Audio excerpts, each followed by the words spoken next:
What is going on, my British family? I hope you all are doing well today, and to all my new supporters joining us, welcome to the family, welcome to the family. I hope you all enjoyed this video today just as much as myself, because you guys know how much I really enjoy checking out the differences between America's military versus the UK's military.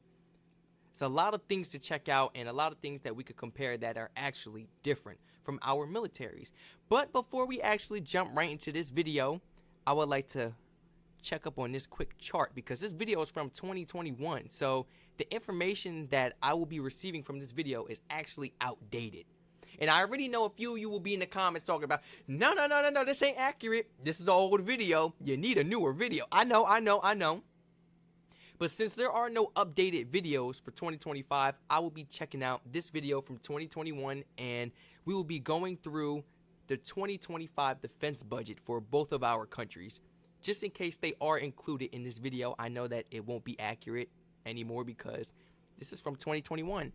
So here we go. We got defense budget by country 2025. I think this is ranking by 10. Well, in this little pie chart, it's ranking by the top 5. United States, China, Russia, India, Saudi Arabia. Why don't we get the percentages for them? Why don't we? Okay, it gives us a number. Oh, wait, never mind. Saudi Arabia is at 5.2%. India is at 5.2%. Russia's at 8.8%, which is really fascinating because a lot of Americans tend to think that Russia has one of the biggest strongest militaries in the world, that they could take over the world. Read the facts, man. Read the facts. Come on now. We got China holding 18.6%, and then we have the United States, of course, holding at 62.3%. So number one, of course, we have the United States of America. Our defense budget in 2025 is $895 billion. $895 billion. My goodness. And let's look for the UK. And here we are, the UK holding at number 6. Your 2025 defense budget is $71,500,540,000. Interesting. Okay. So let's go ahead and check it out, man. Everybody, please feel free to like, comment, subscribe, and turn all post notifications on so you don't miss another one of these reaction videos. Now, here we go. Do you think you've got what it takes to be a soldier? Today we are going to look at the life of soldiers in this episode of the infographic show, American Soldier versus British Soldier. Don't forget to subscribe and click the bell button so that you can be part of our notification squad. There are many different types of military service, with the most renowned arguably being the Army. If you join the military, you could also end up working in the other main branches, which are the Air Force, the Navy, the Marine Corps, the Coast Guard, or even as a reserve. There are many more things you could do that make you a military man or woman, so to not complicate matters too much, we will discuss the American and British armies today.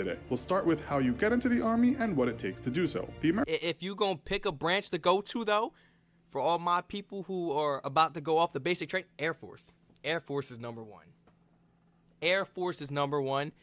Go to Air Force. I think all branches pay the same, if I'm not mistaken. This is what my sergeant told me, but I was in high school at that time.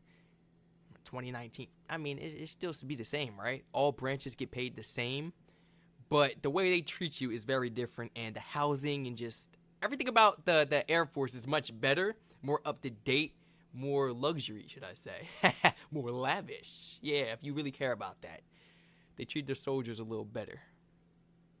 You know, everybody's a little more comfortable. So I've always heard and learned, just look, go to the Air Force. Don't ask no questions. Go to the Air Force. American Army is the largest and oldest branch of the U.S. military. It was founded in 1775 to fight the British during the American Revolution. It's now one of the largest and certainly most powerful armies in the world, with a total number of personnel of just under 1 million. The Brits may have been fighting their battles for many centuries, but the British Army was only formally established in 1660. Prior to this, the English Army was the strongest military force in the region we now call the British Isles. Notwithstanding the British Army's successes and how it helped to forge an empire, the present British Army is quite small, with around 112,000 personnel. So how do you become a soldier in one of these armies? In the US, you must be between the ages of 18 and 35, although if your mother or father gives you consent, you can join at the age of 17. You should probably have a high school diploma, although most military websites do say that exceptions can be made, especially if you have passed a general educational development test. They ask you not to have more than 2 dependents, and you must pass a medical exam and physical tests. They also require that you pass the Armed Services Vocational Aptitude Test. We looked at example test questions online, and it seems you must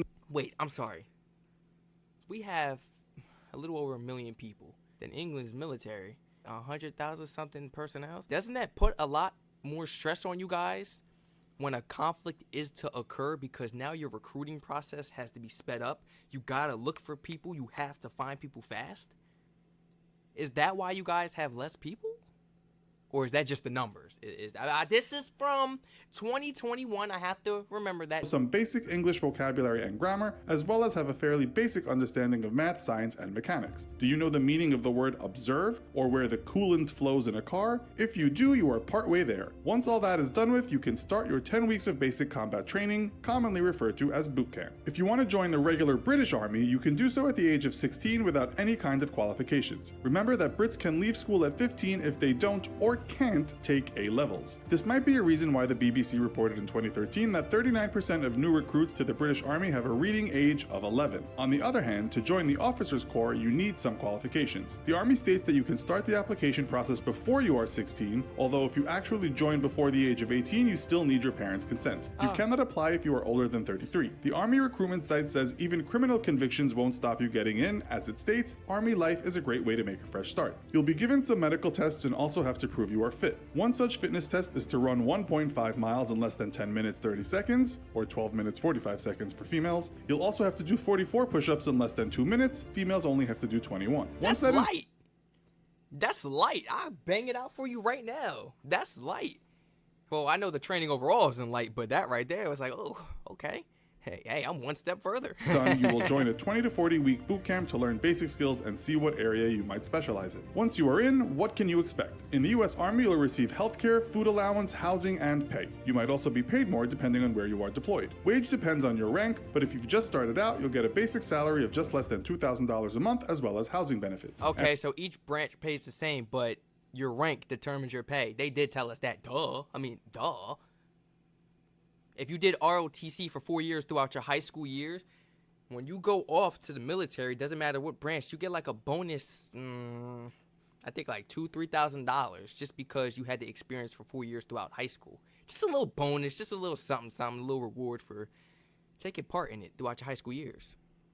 After 2 years of service, this goes up, and if you are deployed somewhere like Afghanistan, you can receive extra deployment pay of $250 a month for separation from family, $150 hazard pay, and $225 for being in the line of fire and in imminent danger. British Army newbies during their long training stage will get as much as $24,890 a year. Once you are trained, you'll begin a series of steps from lieutenant to second lieutenant and earn between $33,297 and $42,669 for a number of years. A downside for British troops is that they don't seem to be paid extra for hazards and getting shot at. In fact, according to recent articles in the media, given they often work 16 hours a day, their wage ends up being less than the hourly British minimum wage. In the UK and the US Army, if you stay longer than 5 years, your rank and salary will improve greatly if you are doing a good job. Once you have decades under your belt, you might achieve colonel, and in both armies the pay is good. A US colonel with less than 2 years in the position will receive about $91,000 a year including benefits, while the British colonel just after promotion to the position will receive $109,855 a year. Brits receive a total of 6 weeks paid vacation time a year, which includes public holidays, while US soldiers receive 30 days a year providing they worked the full year. They also get public holidays. This amounts to about the same as a British soldier. Retirement benefits are a little confusing as it depends on how long you have been a soldier. In the US, if you work 20 years in the Army, you'll receive 50% of the last pay packet you receive. So if you earn $70,000, you'll get around $35,000 per year for the rest of your life. If you decide to stay on each year, the 50% will go up by 2.5%. In the UK, you can wait until 55 to collect your pension, or also opt to leave the service after 35 years and collect 50% of final pensionable pay. Soldiers can also opt to pay into different pension schemes. A very important matter is life on the job, and certainly if you are working in a dangerous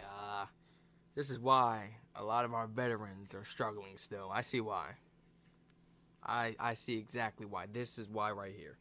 It's not enough money for the retirement. It's not enough money. It means throughout your years of being enlisted, you need to manage your money and save, invest, and save. Because you're not promised to leave the military rich. Absolutely not. You better become a colonel. You better be high in rank. Yeah. And that's what everybody should be trying to achieve when going to the military. But we have some people that are just the basics, and they just are there because, and they don't really stress their rank. You know, they might go up in rank from here to there, but they're not really pushing it. Like, you know, I have some friends in the military right now that are constantly trying to upgrade their rank up, because that's a higher pay. According to the U.S. Department of Defense Casualty Good Report, benefits, says though. that the war on terror claimed the lives of 2,350 in and around Afghanistan from 2001 to 2015. 20,092 soldiers were injured. 40 U.S. deaths and 183 wounded followed in later campaigns in the same areas. What the government called freeing Iraq amounted to 4,424 U.S. deaths and 31,954 wounded. Later campaigns in Iraq have claimed hundreds more lives. Far fewer British soldiers lost their lives in the Iraq invasion, with the number reported at 179. Less than 500 were killed in Afghanistan. In fact, The Economist reports that since 1945, a total of 7,186 British soldiers' lives have been lost around the globe. The US number is over 100,000 since the same date. Another thing we should mention is the effect being a soldier might have on the mind. Reports state that So we need to do something better when it comes to our training strategies, huh? Yeah? I don't want to go on a rant. I know I be talking a lot, guys. It's only a 6-minute video, too. I just have a lot to say, man. U.S. soldiers are 7 times more likely to develop post-traumatic stress disorder than UK soldiers, a condition that has been well documented in books and documentaries. Experts suggest that this is cultural, and certain cultures deal with stress and trauma in different ways. Apparently, the British stiff upper lip plays a part here, and it seems American soldiers express their grief, while the Brits bottle it up or even turn to the bottle. Speaking about British soldiers, after working with them in the Middle East, one American troop is quoted as saying, "We're not turning to the bottle, but dealing with it mentally. Nobody in this world can help you with your issues. I'm going to tell everybody that today I die. Nobody in this world can help you with your issues, your depression, your trauma, none of that. But God.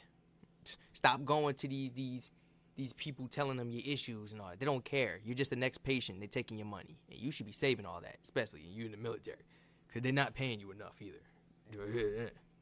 Those Brits are a strange old race. They show affection by abusing each other, will think nothing of casually stopping in the middle of a firefight for their brew up, and eat food that I wouldn't give to a dying dog. He also said he'd prefer to fight alongside those troops than any other country's soldiers. The reason, he said, was that when the chips are down and there is no hope left, they just soldier on. This sounds nice and is quoted all over the internet, but we can't confirm the original source or its veracity. So, tell us which military you would rather join, and if you've been a soldier or no one, why not share your thoughts in the comments? Also, be sure to check out our other video called Average American versus Average European. Thanks for watching, and as always, don't forget to like, share, and subscribe. Yes, please. All my new people who are currently enlisted, you know, they just got past the boot camps and everything. Congratulations, by the way.